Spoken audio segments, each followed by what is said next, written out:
तुम यहाँ यूं ही नहीं आए हो। तुम्हारे भीतर कहीं न कहीं एक हलचल है, एक बेचैनी है, एक प्रश्न है जो शब्दों में नहीं ढल पा रहा। तुम बाहर से सामान्य दिखते हो, पर भीतर कोई आवाज है जो लगातार बोल रही है, डराती है, भविष्य दिखाती है, बीते हुए कल को बार बार दोहराती है। तुम सोचते हो कि यह सोच तुम्हें सुरक्षित करेगी, लेकिन वही सोच तुम्हें धीरे धीरे थका रही है। यही थकान तुम्हें यहाँ लाई है। ध्यान से सुनो, जो बात अभी कही जाने वाली है वह ज्ञान नहीं है, यह समझ है। और समझ किताबों से नहीं आती, समझ जागने से आती है। आज अगर तुम केवल सुनोगे नहीं बल्कि महसूस करोगे, तो संभव है कि पहली बार तुम्हें अपने ही मन से थोड़ी दूरी दिखाई दे, और वही दूरी तुम्हारी मुक्ति की पहली सीढ़ी है। मन बहुत चालाक है, वो तुम्हें विश्वास दिलाता है कि वो तुम्हारा रक्षक है, तुम्हारा मित्र है। लेकिन अगर तुम ईमानदारी से देखो तो पाओगे कि तुम्हारे अधिकतर डर, तुम्हारी अधिकतर घबराहट, तुम्हारा अधिकांश दुख सब मन की ही उपज है। अभी यहाँ कोई खतरा नहीं, फिर भी दिल तेज धड़क रहा है। अभी कुछ बिगड़ा नहीं, फिर भी भीतर कुछ टूट रहा है। ये सब क्यों? क्योंकि तुम वर्तमान में नहीं हो। तुम या तो बीते हुए कल में फंसे हो या आने वाले कल में खोए हो। और जो वर्तमान से चूक गया वो जीवन से चूक गया। अब एक छोटी सी बात ध्यान से समझो। सोच कोई समस्या नहीं है, सोच की गुलामी समस्या है। विचार आना स्वाभाविक है, लेकिन विचारों में खो जाना बीमारी है। और अधिकतर लोग इसी बीमारी को अपनी पहचान मान बैठे। वे कहते हैं मैं बहुत सोचता हूँ, जबकि सच यह है कि सोच उन्हें चला रही है। डर क्या है? डर भविष्य की कल्पना है। घबराहट क्या है? घबराहट उन कल्पनाओं पर विश्वास कर लेना है। मन एक फिल्म प्रोजेक्टर की तरह है, वो पर्दे पर दृश्य डालता रहता है। असफलता, अपमान, बीमारी, अकेलापन, मृत्यु, और तुम भूल जाते हो कि ये सिर्फ पर्दा है, वास्तविकता नहीं। तुम उस फिल्म में इतने डूब जाते हो कि पर्दे के पीछे बैठे दर्शक को भूल जाते हो। आज मैं तुम्हें उसी दर्शक की याद दिलाने आया। जब भी अगली बार डर आए, उससे लड़ो मत, भागो मत। आंखें बंद करके बैठ जाओ और देखो कि डर कहाँ है। क्या वो हाथ में है? नहीं। क्या वो आंखों में है? नहीं। क्या वो पेट में है? शायद। एक सनसनाहट पर ध्यान से देखो, वो सनसनाहट भी बदल रही है। जो बदल रहा है वो तुम नहीं हो सकते। यही पहली समझ है। तुम डर नहीं हो, तुम घबराहट नहीं हो, तुम विचार नहीं हो, तुम वो हो जो इन सब को देख रहा है। लेकिन मन ये बात पसंद नहीं करता। जैसे ही तुम देखने लगते हो, मन कहता है इससे क्या होगा, ये बेकार है। तुम्हारी समस्या बहुत बड़ी है। मन हमेशा तुम्हें फिर से सोच में खींच ले जाना चाहता है, क्योंकि सोच में ही उसका अस्तित्व है। ध्यान रखना, मन तुम्हारा शत्रु नहीं है, पर मालिक बन जाए तो जहर है। अब एक गहरी बात समझो। ओवरथिंकिंग इसलिए होती है क्योंकि तुम जीवन पर भरोसा नहीं करते। डर इसलिए होता है क्योंकि तुम परिणाम पर नियंत्रण चाहते हो। घबराहट इसलिए होती है क्योंकि तुम वर्तमान को स्वीकार नहीं करते। तुम हर समय कुछ और होना चाहते हो, जो है वो कभी पर्याप्त नहीं लगता। लेकिन जीवन होने में है, बनने में नहीं। जब तुम यह स्वीकार कर लेते हो कि जो इस क्षण है वही पर्याप्त है, उसी क्षण मन ढीला पड़ने लगता है। याद रखो, समाधान सोच से नहीं आता, समाधान आता है देखने से। अभी तुम जो सुन रहे हो उसे समझने की कोशिश मत करो, उसे भीतर उतरने दो। मन कहेगा इससे मेरी नौकरी का क्या होगा, मेरे रिश्ते का क्या होगा, मेरे भविष्य का क्या होगा। मन हमेशा सौदेबाजी करेगा, लेकिन जीवन सौदा नहीं करता है। जीवन केवल जीने को कहता है। आज अगर तुम्हें इस बात में कुछ भी सच्चा लगा हो, कुछ भी भीतर छू गया हो, तो एक छोटा सा काम करना, अपने भीतर बस एक शब्द कहना, देख रहा हूं। यह शब्द मेरे लिए नहीं होगा, यह तुम्हारे लिए होगा। यह तुम्हारी पहली घोषणा होगी कि अब तुम मन नहीं हो। मन बहुत प्राचीन है, वो तुम्हारे जन्म से भी पुराना है। उसमें तुम्हारे नहीं, तुम्हारे माता पिता के, समाज के, सदियों के डर जमा है। इसलिए जब तुम सोचते हो कि यह मेरा डर है, तो तुम भ्रम में हो। ये डर व्यक्तिगत नहीं है, ये सामूहिक है। तुम बस उसे ढो रहे हो। मन का पूरा खेल समय के साथ है। या तो वो तुम्हें बीते हुए कल में खींच ले जाता है, या आने वाले कल में। वर्तमान उसके लिए सबसे खतरनाक जगह है, क्योंकि वर्तमान में उसका कोई अस्तित्व नहीं। ध्यान देकर देखो, जब तुम पूरी तरह इस क्षण में होते हो, जब तुम किसी सूर्यास्त को बिना नाम दिए देखते हो, जब तुम किसी बच्चे की हंसी को बिना विश्लेषण के सुनते हो, जब तुम पूरी सजगता से सांस लेते हो, तब मन कुछ क्षणों के लिए अनुपस्थित हो जाता है। और उन्हीं क्षणों में अब एक बहुत सूक्ष्म बात समझो, भविष्य कभी आता नहीं है। जब भी आता है वो वर्तमान बन जाता है। तो तुम जिस चीज से डर रहे हो वो कभी घटित ही नहीं होती, तुम केवल उसकी कल्पना से डरते हो। मन कल्पना का कारखाना है, और ओवर थिंकिंग उसी कारखाने की सबसे बड़ी उपज है।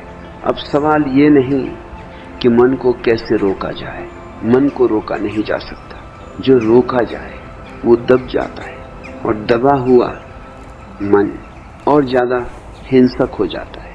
प्रश्न ये है, मन से दूरी कैसे बने? और दूरी केवल देखने से बनती है। अभी इस क्षण जैसे तुम मेरी बात सुन रहे हो, वैसे ही अपने भीतर भी सुनना शुरू करो। कोई विचार आए, उसे नाम दो, बस कहो विचार। कोई डर आए, कहो डर, बस इतना ही। कोई विश्लेषण नहीं, कोई निष्कर्ष नहीं। तुम चकित हो जाओगे कि जिस चीज को तुम अब तक मैं मानते थे वो कितनी जल्दी बदलती है, और जो बदल रहा है वो तुम नहीं हो सकते। यही साक्षी का जन्म है। घबराहट तब आती है जब मन शरीर पर कब्जा कर लेता है। दिल तेज धड़कता है, सांस उथली हो जाती है, पसीना आता है, और तुम कहते हो मैं घबरा रहा हूं। नहीं, शरीर में ऊर्जा हिल रही है और मन उसे कहानी दे रहा है। अगली बार जब घबराहट आए तो कहानी मत सुनो, शरीर में जाओ, सांस को देखो, दिल की धड़कन को देखो। तुम पाओगे देखते ही तीव्रता कम होने लगती है, क्योंकि देखने वाला कभी घबराता नहीं। घबराता तो वही है जो कहानी में खो जाता है। मन हमेशा चरम पर सोचता है, या तो सब कुछ बहुत अच्छा या सब कुछ बहुत बुरा। बीच का रास्ता उसे पसंद नहीं। जीवन बीच में है, मन किनारों पर है। इसलिए मन के साथ जीने वाला हमेशा असंतुलित रहता है, कभी बहुत उत्साहित, कभी बहुत निराश। संतुलन तब आता है जब तुम मन नहीं, चेतना से जीते हो। एक बात और समझ लो, तुम्हारा मन तुम्हें धोखा नहीं दे रहा, वो वही कर रहा है जिसके लिए उसे प्रशिक्षित किया गया है। समाज ने उसे डर पर पाला है, स्कूल ने उसे तुलना सिखाई है, परिवार ने उसे अपेक्षाएं दी है। अब अगर तुम जाग रहे हो तो ये तुम्हारी जिम्मेदारी है कि मन को मालिक से सेवक बनाओ। सेवक उपयोगी है, मालिक विनाशकारी। जब भी सोच आए उससे पूछो मत कि क्या सही है, बस देखो क्या ये अभी है। अगर अभी नहीं है तो उसे जाने दो। जीवन अभी है, सांस अभी है, ये पल अभी है, और जो अभी है उसमें कोई समस्या नहीं। समस्याएं हमेशा समय के साथ आती है, या तो अतीत से या भविष्य से। पहचान यहीं से असली उलझन शुरू होती है। तुम सोचते हो कि तुम डर हो, तुम चिंता हो, तुम ओवर थिंकिंग हो। असल में तुमने इन सब को अपनी पहचान बना लिया है। कोई कहता है मैं बहुत भावुक हूँ, कोई कहता है मैं बहुत सोचता हूँ, कोई कहता है मेरी फितरत ही डरने की है। ध्यान दो, ये सब वाक्य नहीं है, ये जंजीरें हैं जो तुमने अपने गले में स्वयं डाली। पहचान बड़ी मीठी होती है, वो तुम्हें सुरक्षा देती है, झूठी सुरक्षा। कम से कम तुम्हें ये तो पता रहता है कि मैं कौन हूँ, लेकिन जीवन को पहचान पसंद नहीं है। जीवन बहाव है और पहचान जमी हुई बर्फ है। जब तुम कहते हो मैं ऐसा ही हूँ, उसी क्षण तुम मर जाते हो। सांस चलती रहती है, शरीर चलता रहता है, लेकिन भीतर कुछ नया घटने की संभावना समाप्त हो जाती है। अब एक बहुत क्रांतिकारी बात सुनो, तुम्हारी कोई स्थायी पहचान है ही नहीं। आज तुम जो हो कल नहीं रहोगे, और ये दुख की बात नहीं है, यही मुक्ति है। डर इसलिए नहीं सताता कि वो शक्तिशाली है, डर इसलिए सताता है क्योंकि तुम उसे मेरा कह देते हो। जैसे ही तुम कहते हो मेरा डर, तुमने उसे घर दे दिया। लेकिन डर कभी कहता नहीं कि मैं तुम्हारा हूँ। यह तो तुम हो जो अपनापन जता रहे हो। अभी इसी क्षण भीतर देखो, कोई विचार चल रहा है। अगर मैं पूछूं यह विचार कौन देख रहा है, तो अचानक एक खालीपन सा महसूस होगा। वही खालीपन तुम्हारी असली प्रकृति है। मन उसे पसंद नहीं करता क्योंकि उस खालीपन में मन का कोई चेहरा नहीं, कोई नाम नहीं। मन नाम से जीता है, समाज नाम से जीता है, लेकिन अस्तित्व नाम से नहीं, मौन से जीता है। तुम्हें बचपन से सिखाया गया नाम बताओ, पहचान बताओ, उपलब्धि बताओ, लेकिन कभी किसी ने यह नहीं सिखाया कि स्वयं को बिना नाम के महसूस कैसे करना है। इसलिए जब तुम अकेले होते हो, जब कोई देखने वाला नहीं होता, तब बेचैनी बढ़ जाती है, क्योंकि पहचान को दर्शक चाहिए। घबराहट अक्सर तब आती है जब पहचान खतरे में पड़ती है। अगर मैं असफल हो गया तो, अगर लोग मुझे कम समझने लगे तो, अगर मेरा नियंत्रण चला गया तो। ध्यान दो, ये जीवन का डर नहीं है, ये छवि का डर है। जीवन को कोई फर्क नहीं पड़ता, जीवन तो बहता रहता है, लेकिन तुम्हारी बनाई हुई छवि कांपने लगती है। अब एक प्रयोग करो, अगली बार जब डर आए, खुद से मत पूछो मैं क्यों डर रहा हूँ, पूछो कौन सी पहचान खतरे में है। तुरंत स्पष्टता आएगी। कभी वो अच्छे इंसान की पहचान होगी, कभी सफल व्यक्ति की, कभी मजबूत दिखने वाले की। और जैसे ही तुम पहचान को देख लेते हो, डर ढीला पड़ने लगता है, क्योंकि पहचान देखी जा सकती है, और जो देखा जा सकता है वो तुम नहीं हो सकते। ये समझ बहुत शांत है, इसमें कोई उत्तेजना नहीं, कोई नशा नहीं, लेकिन यह समझ धीरे धीरे मन के पूरे साम्राज्य को हिला देती है। ओवर थिंकिंग की जड़ यही है। तुम लगातार अपनी पहचान को बचाने की कोशिश कर रहे हो।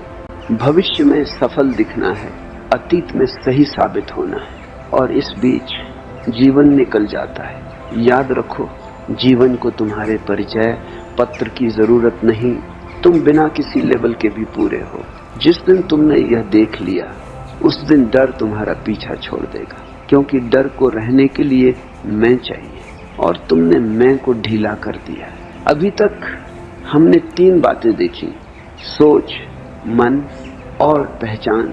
अब अगली परत और गहरी है, क्योंकि अब बात सीधे तुम्हारे अनुभव पर आएगी। यहीं से बात विचार से नीचे उतरती है। अब तक जो कुछ कहा गया उसे तुम समझ सकते थे, मान सकते थे, असहमत भी हो सकते थे, लेकिन अब जो कहा जाने वाला है उसे केवल अनुभव किया जा सकता है। समझ और अनुभव में फर्क है। मौन का अर्थ भाव शून्य होना नहीं है। मौन में भाव और भी गहरे हो जाते हैं। खुशी में एक स्थिरता आ जाती है, दुख में एक समझ आ जाती है। पहले तुम रोते थे और टूट जाते थे, अब तुम रोते हो लेकिन बिखरते नहीं। यही फर्क है। मौन तुम्हें जीवन से काटता नहीं, मौन तुम्हें जीवन से जोड़ता है। तुम वही काम करते हो, उसी दुनिया में रहते हो, लेकिन भीतर एक केंद्र बन जाता है। और जो व्यक्ति केंद्र में जीने लगता है उसे ओवर थिंकिंग नहीं सताती, क्योंकि अब सोच केंद्र नहीं रही। सोच एक उपकरण बन गई है। याद रखो, जब सोच मालिक होती है तो जहर बन जाती है, और जब सोच सेवक होती है तो वरदान बन जाती है। मौन सोच को सेवक बनाता है। अब एक और गहराई समझो, तुम मौन को पकड़ने की कोशिश मत करना। जो पकड़ा जाए वो मौन नहीं होता। मौन तो तब आता है जब तुम छोड़ देते हो अपेक्षाएं, परिणाम, भविष्य की चिंता, और फिर तुम कहते हो जो है वही है। ये वाक्य बहुत क्रांतिकारी है, क्योंकि इसमें कोई शिकायत नहीं, और जहां शिकायत समाप्त होती है वही मौन प्रारंभ होता है। अब तुम समझ सकते हो कि बुद्धिमान लोग कम क्यों बोलते हैं, क्यों उनकी आंखों में शांति होती है। वे मौन को जीते हैं, और ये मौन किसी गुफा में नहीं मिलता। ये मौन बाजार में भी मिल सकता है। बस एक शर्त है, तुम भीतर से भागना बंद कर दो। अभी तक हमने सोच को देखा, मन को देखा, पहचान को देखा, अनुभव को जाना, और अब मौन को छुआ। अब बात किसी विचार की नहीं है, किसी अभ्यास की नहीं है, किसी समझ की भी नहीं है। अब बात जीने की है। अब तक जो कुछ सुना वो अगर केवल सुना ही रह गया तो उसका कोई अर्थ नहीं। सत्य तब बनता है जब वो तुम्हारी आंखों में दिखाई दे, तुम्हारे बोलने में, तुम्हारे चुप रहने में, तुम्हारे चलने में, तुम्हारे होने में प्रकट हो। जीवन कोई समस्या नहीं जिसे हल किया जाए। जीवन एक रहस्य है जिसे जिया जाए, लेकिन तुमने जीवन को पहेली बना लिया है। हर पल पूछते हो क्या सही है, क्या गलत है, आगे क्या होगा, और इन्हीं प्रश्नों की भीड़ में जीवन कहीं पीछे छूट गया। अब एक अंतिम बात बहुत ध्यान से समझो, डर, घबराहट और ओवर थिंकिंग तुम्हारे शत्रु नहीं है, वे संकेत हैं। संकेत इस बात के कि तुम जीवन को जी नहीं रहे, तुम जीवन को नियंत्रित करने की कोशिश कर रहे हो। जिस दिन तुमने नियंत्रण छोड़ दिया उसी दिन डर ढीला पड़ जाता है। नियंत्रण छोड़ना बहुत डरावना लगता है, क्योंकि अहंकार का पूरा अस्तित्व नियंत्रण पर टिका है, लेकिन जीवन अहंकार से बड़ा है। जब तुम कहते हो मैं नहीं जानता कि आगे क्या होगा, और फिर भी सहज रहते हो, उसी क्षण तुम जीवन के साथ हो जाते हो। जीवन को भरोसे की जरूरत है, तर्क की नहीं। अब इसका अर्थ ये नहीं कि तुम जिम्मेदार नहीं रहते। जिम्मेदारी और चिंता में फर्क है। जिम्मेदारी वर्तमान में होती है, चिंता भविष्य में। तुम काम करो, पूरी सजगता से करो, लेकिन परिणाम को जीवन पर छोड़ दो। ये छोड़ना कमजोरी नहीं है, ये परम साहस है। घबराहट तब आती है जब तुम परिणाम को अभी से जीने लगते हो। तुम असफलता को पहले ही भुगत लेते हो, तुम अपमान को पहले ही सह लेते हो। जीवन इतना निर्दयी नहीं है, निर्दयी तो तुम्हारा मन है। अब समझो, शांत व्यक्ति कोई विशेष व्यक्ति नहीं होता। वो बस इतना करता है कि जो हो रहा है उसे होने देता है। वो बहाव में तैरता है, वो धारा से लड़ता नहीं। और जो धारा से लड़ता है वो थक जाता है। जो धारा के साथ बहता है वो समुद्र तक पहुंच जाता है। जीवन में समस्याएं आएंगी, दुख आएगा, हानि होगी, लेकिन अब फर्क ये होगा, तुम टूटोगे नहीं, तुम महसूस करोगे लेकिन बिखरोगे नहीं। तुम रोओगे लेकिन खोओगे नहीं, क्योंकि अब तुम्हारा केंद्र बाहर नहीं है, अब तुम्हारा केंद्र भीतर है। ये केंद्र मौन से बना है, ये केंद्र जागरूकता से बना है। अब ओवर थिंकिंग आएगी, लेकिन तुम उसे पहचान लोगे, तुम कहोगे यह सोच है, मैं नहीं, डर आएगा, लेकिन तुम उसे देख लोगे। तुम कहोगे यह ऊर्जा है, ये भी गुजर जाएगी। जीवन ही तुम्हारी साधना है। चलते हुए सजग रहो, बोलते हुए सजग रहो, चुप रहते हुए सजग रहो। धीरे धीरे तुम पाओगे कि भीतर एक हल्कापन है।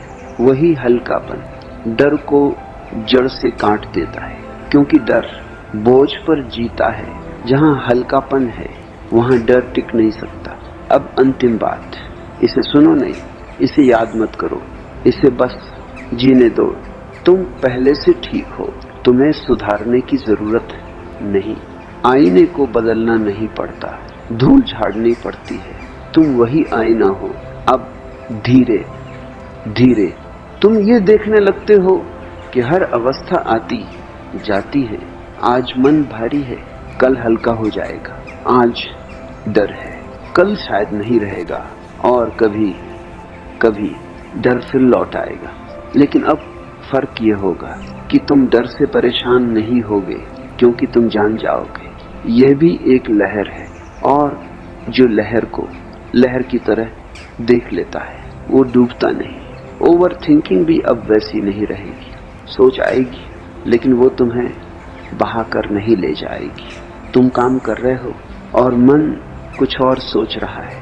अब तुम घबराओगे नहीं, तुम बस देखोगे, अच्छा मन चल रहा है। और ये देखने भर से सोच की आधी ताकत समाप्त हो जाती है, क्योंकि सोच अंधेरे में ताकतवर होती है, रोशनी में नहीं।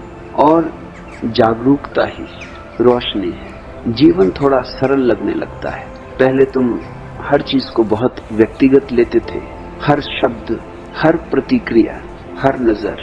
अब तुम थोड़ा ढीले हो जाते हो। जीवन तुम्हें कुछ साबित करने के लिए नहीं बुला रहा, जीवन तुम्हें जीने के लिए बुला रहा है। अगर इस पूरी यात्रा में तुम्हारे भीतर एक पल के लिए भी शांति उतरी हो तो समझ लेना बीज गिर चुका है, अब उसे तुम नहीं उगाओगे, जीवन स्वयं उसे उगाएगा।